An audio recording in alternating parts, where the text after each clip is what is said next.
Welcome to this bonus episode of Peace at Last.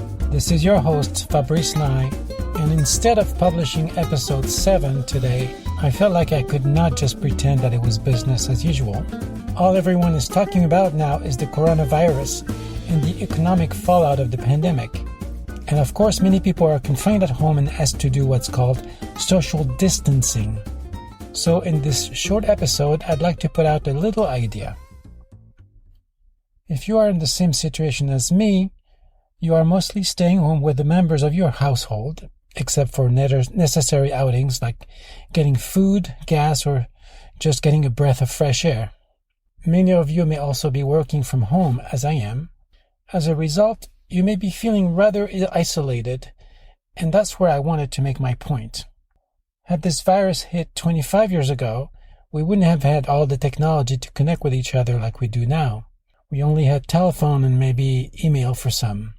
Now we can see each other in a big screen TV and talk to friends and relatives who live on the other side of the globe.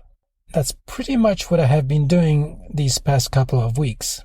My cousins and sisters live in Europe and elsewhere.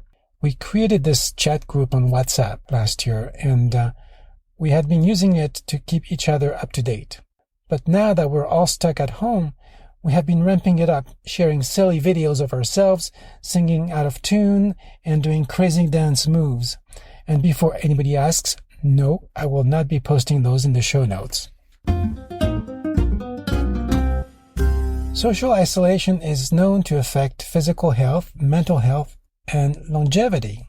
Some studies even suggest that isolation has a similar impact on your health and mortality as smoking, high blood pressure, or obesity. Research also indicates that loneliness may contribute to poor cognitive performance, faster cognitive decline, more negativity, more depression, and an increasing mistrust of our fellow human beings, leading to a vicious cycle of isolating even more. This is why it's even more critical at this time to overcome any tendency to cut yourself off from others, even if it's just out of laziness. It may not be easy for you to reach out now, or maybe it is.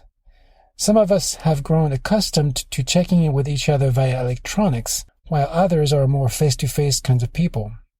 For the latter, it may be a good idea to let go of that preference, for the time being at least, and embrace electronic means of communication. But there's a notion of hanging out that may need to be developed more in this new context. When I'm home with my family, that's what we do. We just hang out. That means we do our things, sometimes by ourselves, sometimes together.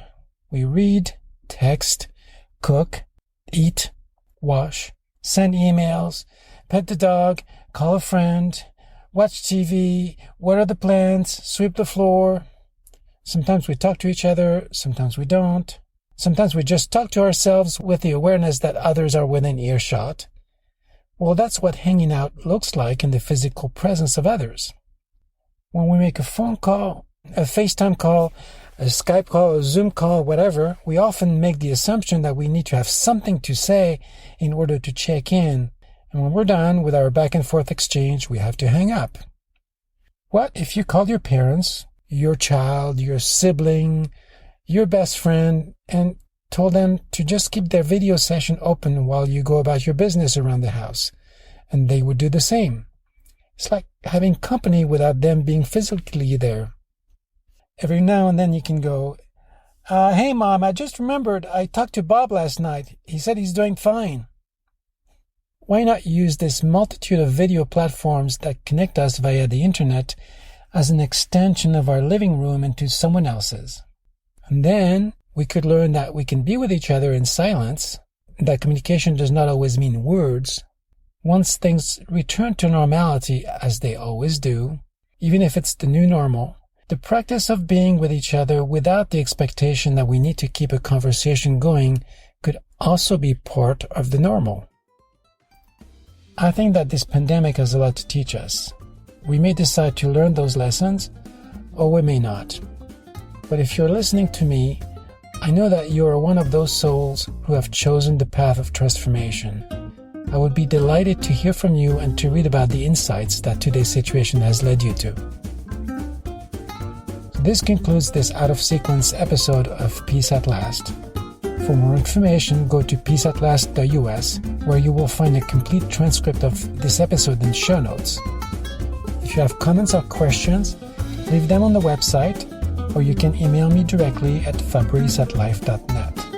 If you like this podcast and you want to support it, tell a friend who may not be familiar with podcasting, and show them how to subscribe. I am Dr. Fabrice Nye, and I invite you to join me next time for another episode of Peace at Last.